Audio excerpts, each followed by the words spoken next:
And you and everybody else were forever praising him to me. He was always held up to me as a model, and the first time I saw Marian Devereux she was with him. It was at Sherry's the night before I came here.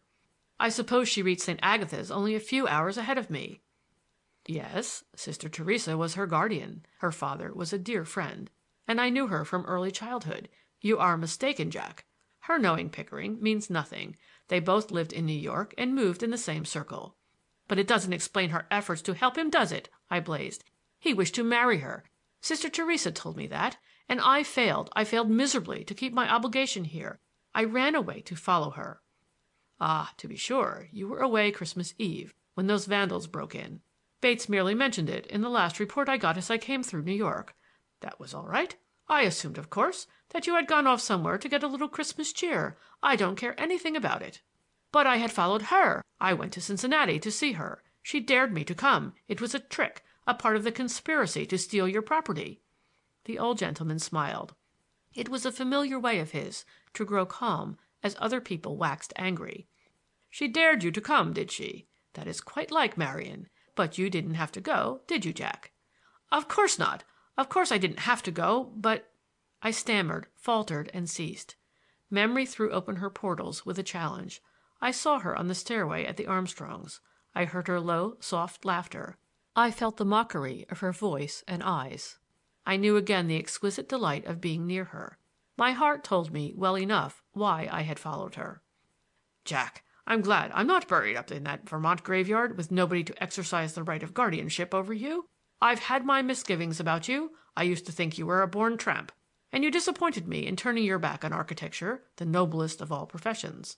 But this performance of yours really beats them all. Don't you know that a girl like Marian Devereux isn't likely to become the agent of any rascal? Do you really believe for a minute that she tempted you to follow her so you might forfeit your rights to my property? But why was she trying to find those notes of his? Why did she come back from Cincinnati with his party? If you could answer me those things, maybe I'd admit that I'm a fool. Pickering, I imagine, is a pretty plausible fellow where women are concerned." "For God's sake, Jack, don't speak of that girl as women.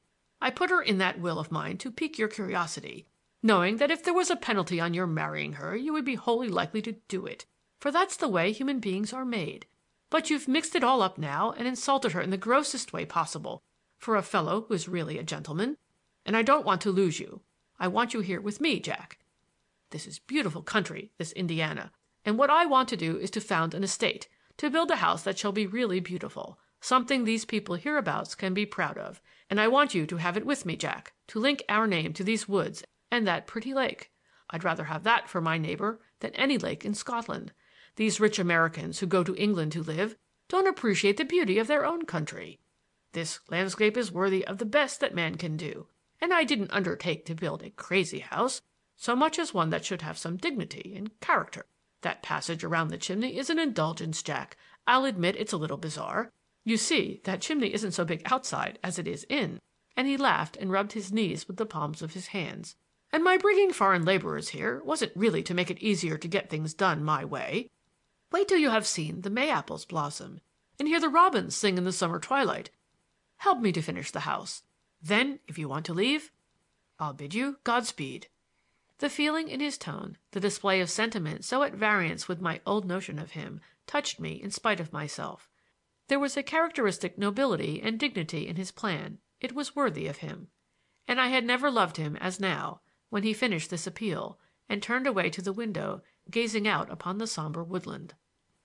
"Mr. Donovan is ready to go, sir," announced Bates at the door, and we went into the library, where Larry and Stoddard were waiting. End of chapter 27.